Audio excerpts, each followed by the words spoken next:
the Maritime Museum for having us here. My name's Nick Lewis and I work in the School of Environment at the University of Auckland. I'm also a member of the science leadership team of the Sustainable Seas National Science Challenge, who are involved in putting this talk on. The challenge is a 10-year research program involving 9 research organisations and multiple partnerships with iwi entities and stakeholders, stakeholders ranging from business to community organisations, local government and multiple central government agencies. It's charged with enhancing the utilisation of New Zealand's marine resources, and its vision, it will discharge this objective in relation to a vision which is to secure healthy marine ecosystems that provide value for every New Zealander. Today's talk aims to stimulate debate about the need to organise and perform our economic interactions with marine resources differently, how we might go about doing this, and what it might take to establish pathways that transition us to a more sustainable economic performance.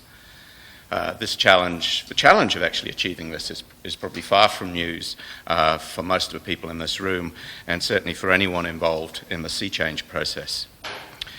Our starting position is that this will need to happen in all our engagements with the oceans, from what we do on land that creates discharges and runoff into the oceans, to our use of oceans for recreation, and across all those sectors that use marine resources to produce monetary and non-monetary values.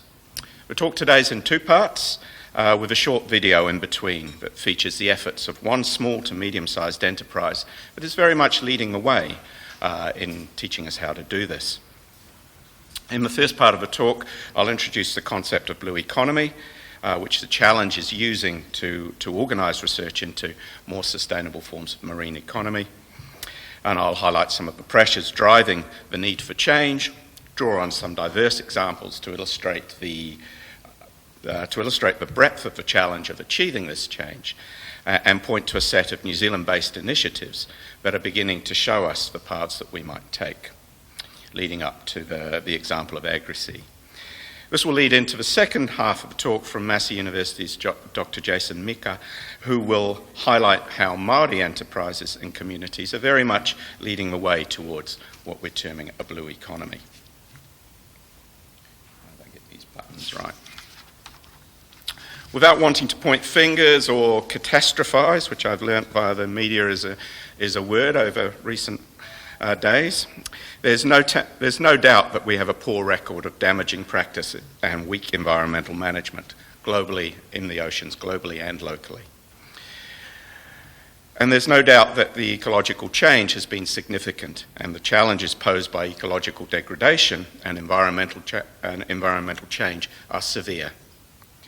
You could fill a small library with reports, media coverage and academic papers on measures, warnings and predictions of just how bad that degradation has become in some parts of the world in particular. The Ministry for the Environment, I think, summed up where we're at quite nicely in 2016 in its top 5 issues: climate change, degradation of coastal habitats and ecosystems, pollution of marine environments, exploitable and unsustainable harvesting practices in terms of threatening marine birds, mammals, fish species and the benthos, and ecological risks associated with the intensification of use in coastal areas.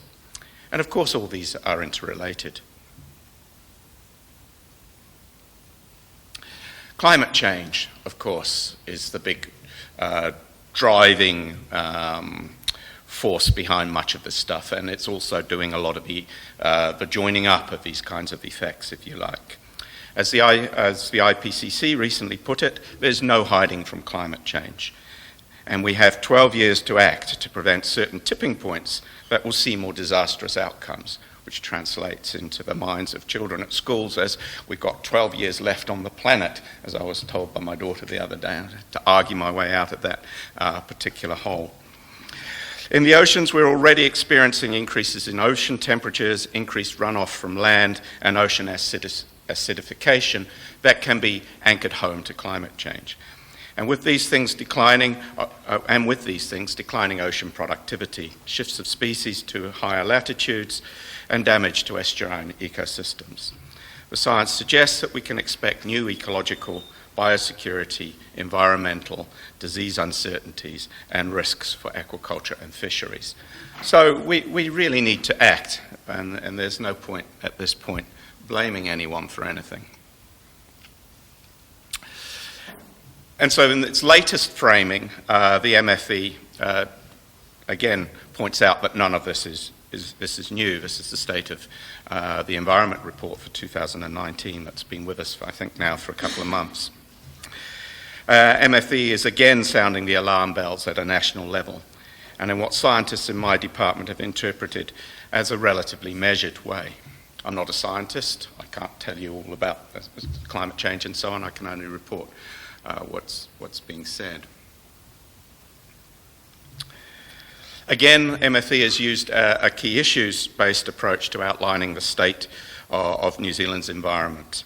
The coasts and oceans feature in 8 of the 9 national matters of concern that the Ministry identifies. These concerns include the ongoing impact of economic practice in the oceans, and perhaps even more dramatically, they point to the impact on the oceans of land-based activities, from agriculture and forestry to urban development, and of course the impacts of climate change on marine environments, and the effects on the climate of all economic activities. So there are things that we're doing at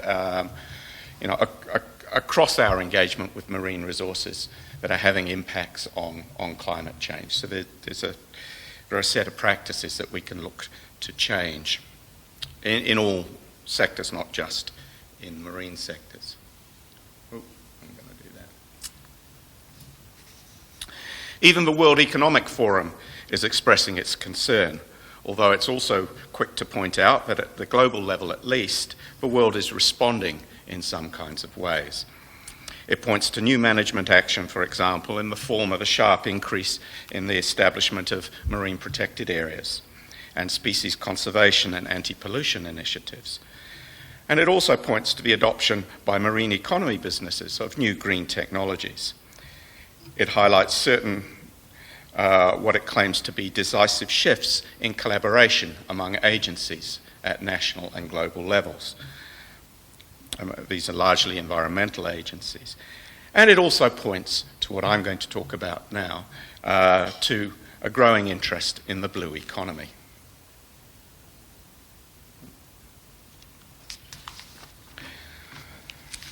So,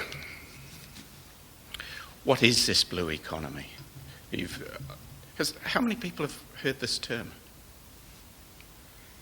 Yeah, it really is proliferating and sort of registered in a proliferation of conferences, research initiatives, reports from government agencies, international governance and conservation agencies, academics, and industry. From the Arctic to the Mediterranean to Australia to the European Union to the United Nations to the World Bank, the World Economic Forum, and so on. So much of the new collaboration that the World Economic Forum suggests that we're experiencing is based on some interpretation or other of this notion of the blue economy. The issue, however, is that the term can have radically different meanings. And it can have radically different meanings in different settings, and it can be used to advance all manner of different forms of interest.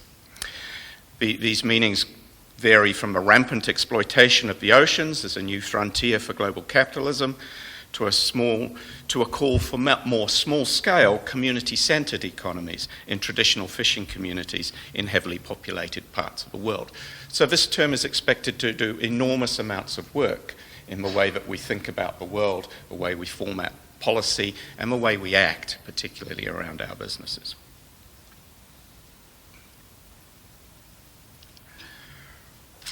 At core, though, I think we can identify from all of the uses of the term a set of propositions that we need to think through and to use to guide some of our practices.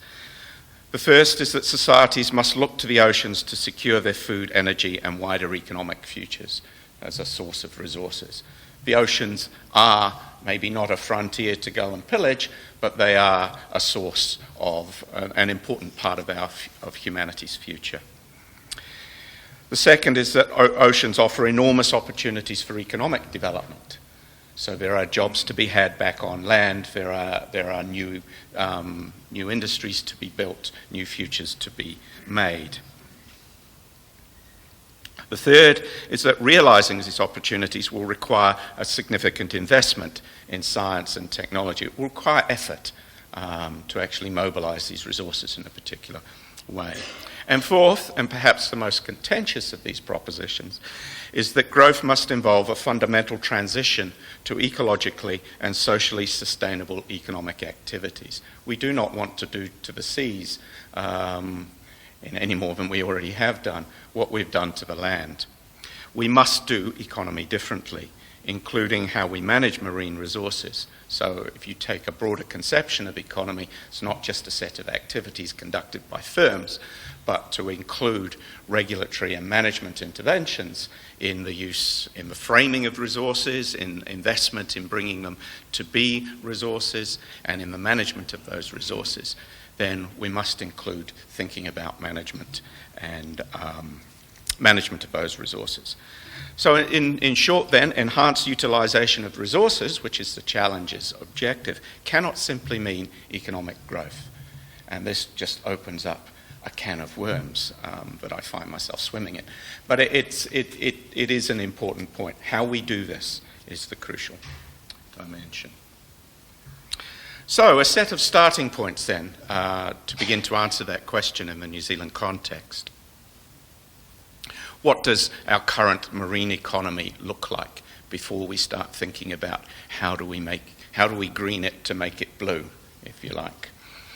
I have a set of, and most of this kind of framing is probably familiar to people. We have coastal tourism, commercial fisheries, aquaculture and wild catch, offshore minerals, marine infrastructure, offshore, whoops, we've got offshore minerals twice, no. The government services involved around the oceans, utilising the oceans, managing, looking after the oceans and the things that happen on them. Blue biotechnology, the rise of the use of biotech technologies to develop new products out of the oceans, including mussel oils and fish skin masks for cosmetics, and applications for various applications of fish skins in medical technologies and so on, and green energy.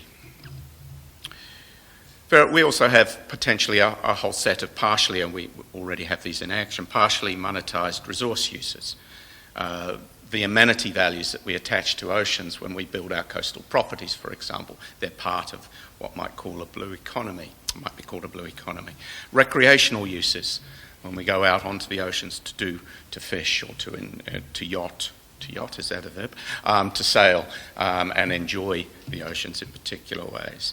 To the ecosystem services that oceans provide in terms of filtering some of the runoff and so forth, to activities that occur elsewhere.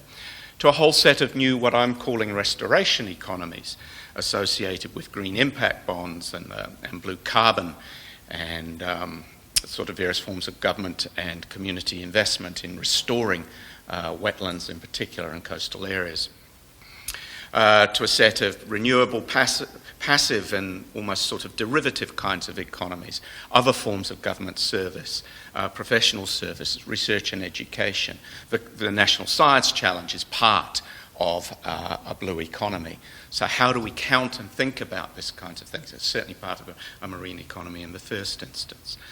A set of more marketised services, customary uses and other forms of gathering, cultural and spiritual engagements with the oceans, and a series of non-use values that derive from actually not using the ocean for any particular thing, for bequeathing oceans to our sort of human-centred sense of the environment as being valuable for its own sake. And then, of course, there is the environment being valuable for its own sake, which often gets left out of these kinds of conversations. I'm not going to give you a whole suite of numbers in part because that will expose me to all manner of critique and contentious debate and so on, in part because the point of this talk is not to walk away being able to say aquaculture and fisheries are worth $1.8 billion of exports. That's not what I seek to achieve in this kind of talk today. But we do have, employment is growing. We know that the total value of marine economy is growing across all of the sectors. We know that there's an increasing interest in biotech. And we know that these kinds of, the science associated with a marine economy, the interest in restoration economies, the interest in blue carbon, the interest in seaweed, the interest in ecosystem, coastal ecosystem restoration is increasing. I'm probably chewing up all my time, so I'm going to shoot on very quickly here. We can begin to think, though, that into a more blue economy frame. So if we start thinking about not in terms of simple sector terms or not in terms of just monetised and non-monetised economy, we might be thinking about ways in which we use the oceans as a set of targets to actually do some greening. So we might be thinking, okay, how can we grow green practices? How can we grow a blue economy, a different set of activities associated with sustainability from the centre out into all along these kinds of axes to different forms of practice.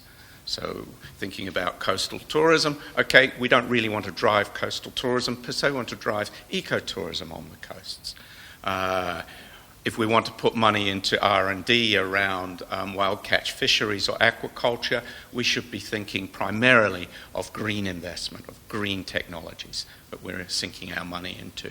And then you begin to perhaps build this notion of blue economy in the New Zealand context. And I'll come to what that might mean in the New Zealand context shortly. Actually right now. So we might actually be able to develop a definition then of blue economy in the New Zealand context, of where we might be thinking about putting management effort and where we might be wanting to put R&D expenditure into a set of activities that utilise ecologically and culturally appropriate technologies to create economic values from marine activities, reduce ecological risks and harms, and contribute directly to social, cultural and ecological well-being. This is not the deepest form of sustainability definition, but it is a long way from doing increasing growth but trying not to do much harm. So it's a kind of shift in position, if you like. And it won't happen by itself. Pathways towards a blue economy have to be opened and supported. Drivers identified, potential value identified and highlighted, innovation encouraged, supportive soft and hard infrastructure developed, and supportive regulatory and decision-making settings put in place. And that's some of the work that we'll be attending to in the second phase of the challenge funding over the next 5 years. But there is a base to begin with, and this is what's kind of exciting in the New Zealand context. There are multiple small-scale initiatives in ecotourism. Dive to Tukaka, for example, puts a lot of effort into its operations. Whale watch, various forms of encounter with the mammals of the ocean. Are ecotourists in their basic, in their essential nature, but they're also developing a set of techniques and technologies to ensure that they minimise their impact on coastal environments. Marine circular economy, there's an outfit called Waikaitu in Nelson that actually takes Undaria off mussel lines and then turns it into fertilisers and other forms of green product for sale onshore and offshore. So these kinds of initiatives are in play. Blue biotech, Jason may mention a particular project that's working with bioactives around kina to develop new products there. Sustainable technologies in large-scale production, the precision seafood harvesting initiatives led by government, Sanfords, Moana New Zealand, and a few other kinds of partners. There's big drive now towards offshore aquaculture that I'm sure some people in the room know far more about than I do. Seaweed's on everybody's lips as a prospective product that can be done in a green way. New commitments to green certification programs. Many of the outfits now working in the marine economy are kind of greening themselves, if you like, through audit requirements and requirements imposed upon them in order to meet their green certification. We'll come back to Māori blue economy a little bit later. But there are also interests in carbon sequestration. The New Zealand Investment Fund has been thinking through those possibilities associated with seaweed. And there are other initiatives around the country thinking about how can we get into the blue carbon market. Just leave you with 2 or 3 kinds of examples from offshore.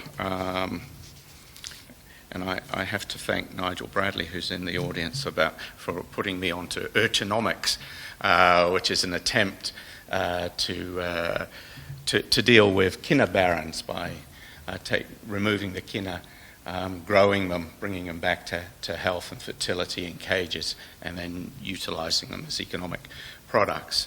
There's the A+ aquaculture commitment to auditing their practices and putting all the aquaculture practices through a green audit process, which demonstrates a range of commitments, I guess, to green sustainability.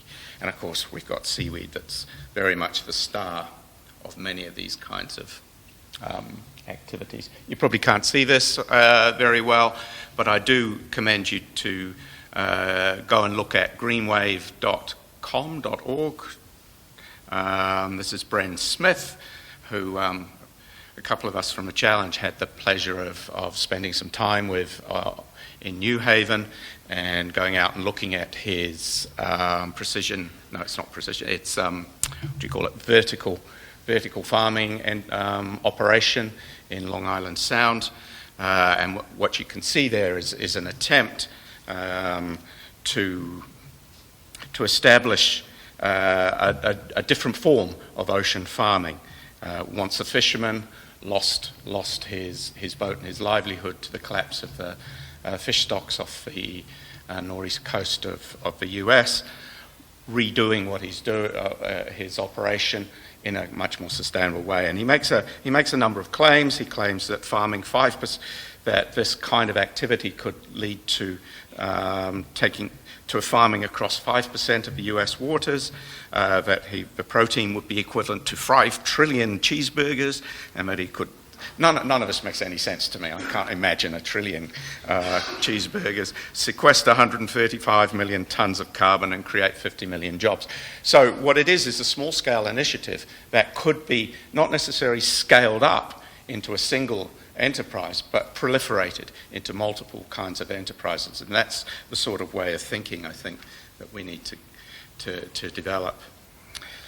And my final slide here is, I think it's my final slide, is a look at a big firm who might be considered to be a champion of trying to do things differently within a corporate environment. And this is the Sanfords. This is the Sanfords annual report from last year. I have to declare here or disclose an interest.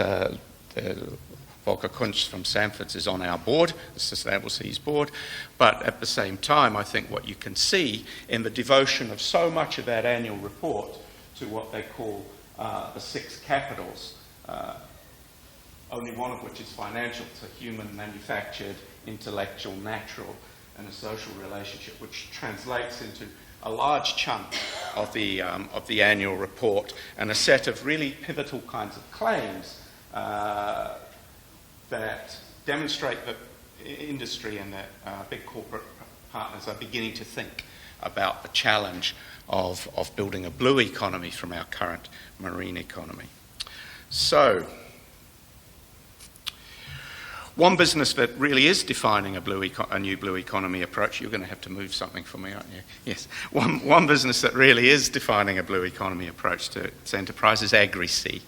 And I'll let the video describe this business for you. It's clearly a particular form of enterprise, so it's not that all enterprises should be constructed in this kind of way, but it gives us, I think, it's very much a champion of blue economy, but it also gives us a model for thinking about how we can do economy differently. So I have to click something, or will you click it for me? Okay, thank you, and after the little short video interlude, Jason will take over.